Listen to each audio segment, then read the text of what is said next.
어제에 이어서 오늘 우리가 인간관계에 대해서 좀 더 이야기를 나누기 원합니다. 사람은 뭐든지 누구든지 어떤 단체나 그리고 그룹에 속하고 싶어하는 마음이 있습니다.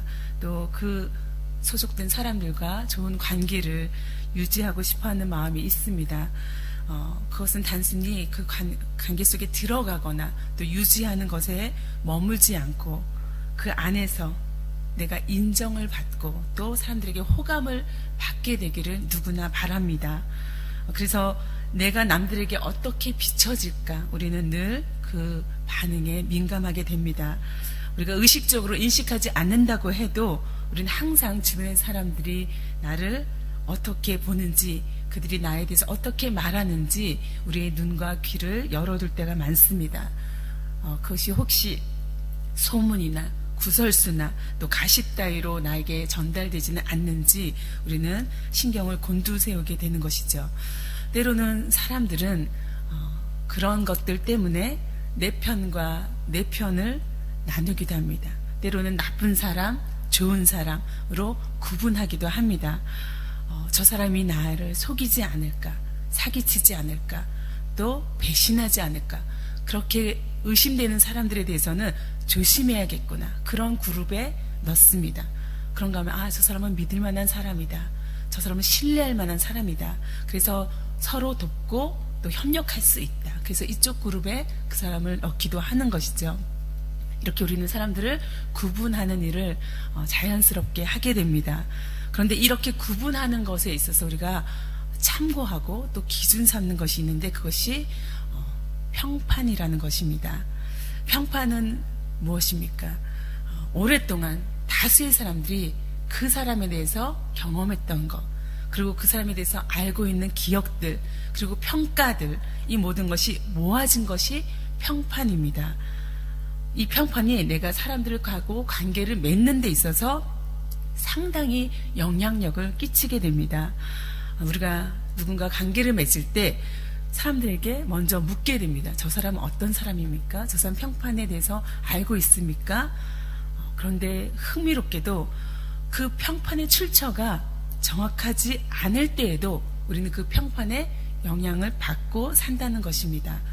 예를 들어서 제가 잘 알지는 못하지만 저 사람은 괜찮은 사람인 것 같아요 라고 얘기를 듣는다거나, 제가 잘 알지는 못하지만 사람들의 평가가 좀 별로던데요, 그러면 그 잘 알지도 못하는데요 라는 전제가 있음에도 불구하고 우리는 그 말을 마음에 담아두고 거기에 영향을 받는다는 것이죠. 그것을 우리가 부인하기 어렵습니다.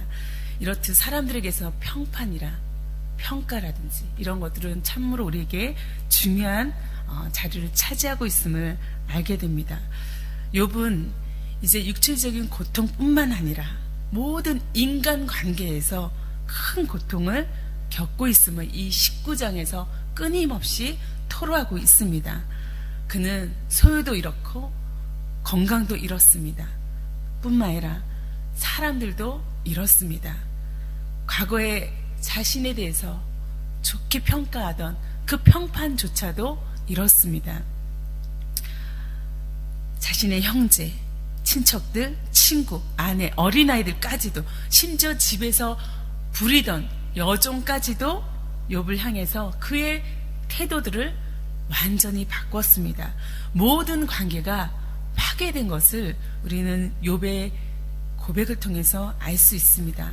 그는 정말 밑바닥까지 내려온 것입니다. 그가 사람들이 자기에 대해서 어떻게 여기는지 13절에서부터 20절까지 끊임없이 토로하고 있습니다. 나의 형제들이 나를 멀리 떠났습니다. 형제들은 떠났습니다. 그리고 나를 아는 모든 사람들이 이제 나에게 낯선 사람이 되었습니다. 내 친척은 나를 버렸습니다. 가까운 친지들은 나를 또 잊어버렸습니다. 내 집에 머물러 사는 자와 내 여종들, 그 사람들도 나를 낯선 사람으로, 타국 사람처럼 그렇게 여기게 되었습니다. 내가 그 종을 불러도 당장 달려와서 네, 무엇을 원하십니까? 어떻게 도와드릴까요? 라고 말해야 했던 그런 사람들조차도 오히려 이제는 내가 간청하고 애걸해야 되는 그런 존재가 되었습니다. 심지어 아내도 내 숨결을, 내가 숨 쉬는 것조차 싫어하는 그런 존재가 되었습니다. 내 허리의 자식들, 개역개정에는 허리의 자식들이라고 표현되어 있지만 많은 번역본에서는 친형제라고 기록되어 있습니다. 형제들도 나를 가련하게, 불쌍하게, 쯔쯔쯔 그렇게 여기는 존재가 된 것입니다.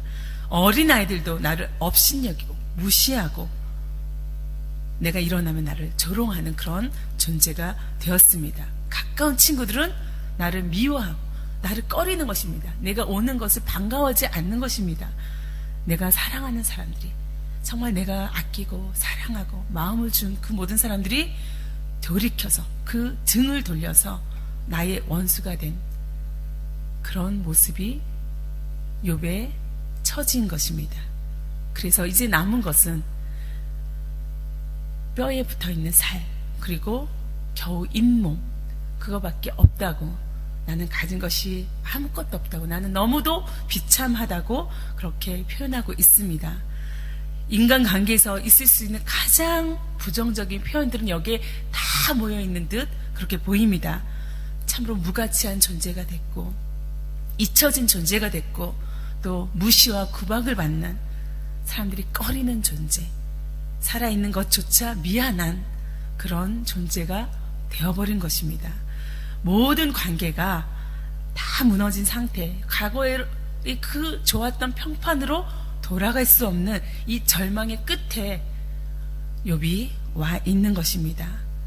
때로 우리에게 이런 관계의 단절들이 찾아옵니다.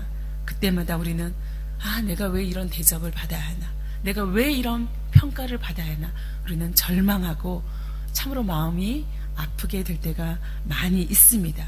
그것은 저 사람에 대한 실망도 있지만 나 자신에 대한 실망과 자괴감을 가져오는 경우가 참으로 많습니다.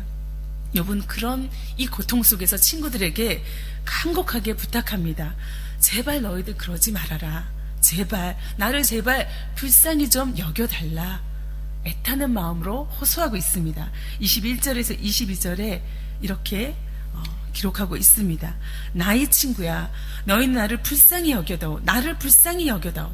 거듭 얘기합니다. 하나님의 손이 나를 치셨구나. 너희가 어찌하여 하나님처럼 나를 박해하느냐. 내 살로도 부족하냐. 라고 이야기합니다. 이 말씀은 너희가 정말 하나님이라도 된 것처럼, 마치 하나님인 것처럼 그렇게 나를 핍박하는데, 이 몸이 이 꼴인데도 아직도 너희들은 성에 차지 않느냐? 만족이 안 되느냐? 제발 나를 좀 불쌍히 여겨주고 그만해라 라고 간곡하게 부탁하는 것입니다. 이것은 또다시 정말 완전한 고독 속에서 한탄 섞인 간절한 바람을 이어서 말하고 있습니다. 사람들이 내 말을 듣고 내가 하는 이 말을 좀 기억해 줬으면, 누가 있어서 내가 지금 말하는 이것을 비망록에 기록해서 간직해 줬으면, 이해해 줬으면, 누가 있어서 내가 한 말을 영원히 남도록 바위에 좀 새겨줬으면, 그런 내 마음을 좀 알아줬으면, 내 말을 이해해 줬으면 하고 바라는 것입니다. 그러나 욥은 자기의 이 바람이 너무도 허망한 바람인 것을, 기대인 것을 알고 있습니다.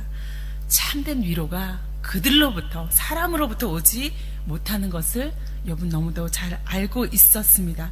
인간은 어쩔 수 없이 자기 중심적이고 그렇게 살아가고 판단하는 그 인간의 모습들을 욥은 너무도 잘 알고 있었기 때문에 그들이 나를 완전히 이해하지 못하고 공감해주지 못한다는 사실을 알고 있었습니다. 그런데 이 중에 욥이 더 분명하게 알고 있는 것은 그가 하나님, 바로 그 하나님이 구원자, 구속자 되신다는 것, 대속자 되신다는 것을 알고 있었다는 것입니다. 이것이 참으로 다행인 것입니다. 하나님뿐입니다. 내가 붙잡을 수 있는 존재는 하나님뿐입니다.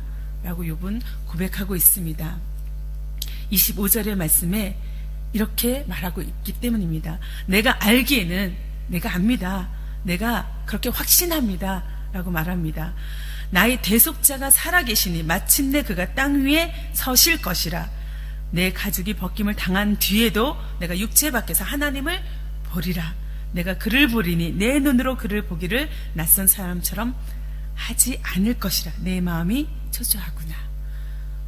욥은 내가 압니다 라고 고백합니다. 그것은 앞서 말씀드린 대로 그것은 내가 확신합니다 라는 표현입니다. 하나님이 내 대속자, 나를 구원하시는 분, 건져내시는 분, 이 모든 상황을 끝내실 분이라는 것을 믿는 것입니다. 그래서 내가 죽은 후에도 나는 하나님을 직접 볼 것이며 그 하나님은 나에게 결코 낯설지 않을 것이다. 하나님께서 이 모든 것을 아시고 밝혀주실 것이다 라고 고백하는 것입니다. 이것이 우리의 믿음이 되어야 할 것입니다. 우리가 반드시 알아야 하는 부분이 되어야 할 것입니다. 그런데 욥이 또 하나 알고 있는 것이 있었습니다. 분명하게 알고 있는 것은 28절에 또 그렇게 기록하고 있습니다.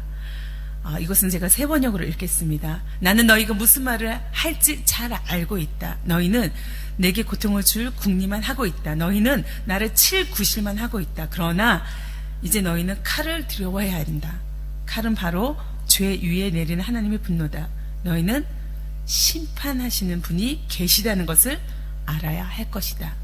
욥은 알았습니다. 심판하시는 분, 그 하나님이 계시다는 것을 알았습니다. 그리고 사람들에게 말합니다. 너희도 알아야 한다. 심판자가 계심을 반드시 알아야 한다. 이것을 사람들이 모를 때 우리는 우리 스스로가 심판자가 됩니다. 심판의 자리에 나를 앉히게 됩니다. 그래서 우리가 책임지고 충성하고 헌신하는 그 자리에 있어야 됨을 잊어버리고 다른 사람을 정죄하고 판단하는, 평가하는 그 자리에 우리가 앉아버리는 것입니다. 하나님께서는 너희가 심판자가 아니라 내가 심판자라고 말씀하고 계십니다. 우리가 그 자리에 앉아있을 때 모든 관계는 어긋나게 되는 것입니다. 욥은 이 절망의 끝에 앉아있으면서도 그곳에서도 하나님을 향한 그 믿음과 기대를 결코 버리지 않았음을 우리가 말씀 속에서 알 수 있습니다. 하나님은 구원자이고 하나님은 심판자입니다. 오늘 우리가 알아야 할 가장 중요한 고백입니다. 하나님께서 우리를 구원하시고 판단하실 것입니다. 하나님께서 최종적으로 나를 판단하실 것입니다. 사람들의 위로와 공감을 오늘도 여러분은 기대하고 있습니까? 구원자는 오직 하나님뿐입니다. 사람들의 평판과 평가에 두려워하고 있습니까? 또 그것이 하나님의 심판보다 더 중요한 자리에 있습니까? 우리는 그것에 결코 흔들려서는 안 될 것입니다. 모든 관계가 끊어진 가운데서도 반드시 우리가 붙들어야 할 관계는 구원자 하나님과 심판자 하나님, 그 하나님과의 관계입니다. 이 하나님을 우리가 기준 삼을 때 우리 모든 깨어진 관계가 온전히 회복되고 또 하나 될 줄 믿습니다. 이 믿음으로 오늘 저희가 또 하나님이 주신 이 날에 하나님이 기뻐하는 그런 삶으로 나아가기를 간절히 바랍니다. 함께 기도하겠습니다. 하나님 감사합니다. 하나님은 우리의 구원자이시고 심판자입니다. 그 자리를 결코 사람이 대신할 수 없음을 고백합니다. 하나님 그 평가에 사람들의 평판에 흔들리지 않게 믿음을 더하여 주시옵소서. 하나님 바라볼 수 있게 하여 주시옵소서. 내가 또 우리가 특히 믿음의 공동체가 이 칠레 영락교회가 하나님을 두려워하고 하나님만 높이는 그런 공동체 될 수 있도록 인도하여 주시옵소서. 그래서 우리가 나아가야 될 방향이 무엇인지 날마다 깨닫고 그 일에 순종하는 우리의 삶이 되도록 하나님 인도하여 주시옵소서. 감사와 찬양을 주님 앞에 올려드리며 예수님의 이름으로 기도합니다. 아멘.